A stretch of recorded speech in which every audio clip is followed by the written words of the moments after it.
सदर घटना मारेगाव तालुक्यातील एका गावातील असून या घटनेने प्रेयसीला मोठा धक्का बसला आहे। तालुक्यातील रोहपट येथील एका अल्पवयीन मुलीचे तालुक्यातीलच संगणापूर येथील एका 23 वर्षीय युवकाशी सूत जुळले। मागील काही वर्षापूर्वी जुळलेले प्रेम दिवसेंदिवस बहरत गेले।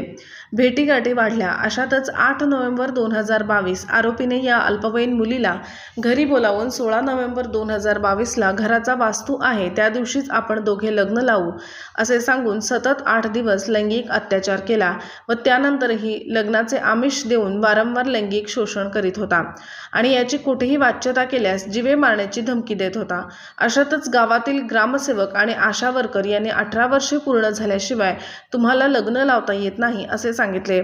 तसेच 18 वर्ष पूर्ण झाल्यावर याच मुलीशी लग्न करेल असे मुलाकडून कबूलही करून घेतले होते। मुलगी बाहेर गावाला राहत असल्याचा फायदा घेऊन आरोपी प्रियकराने 1 मे 2024 रोजी दुसऱ्याच मुलीशी लग्न केले। या घटनेची माहिती मिळताच मुलीला धक्काच बसला। प्रेयसीने अखेर प्रियकराविरुद्ध आपल्या वडिलांसोबत मारेगाव पोलीस ठाणे गाठत तक्रार दाखल केली।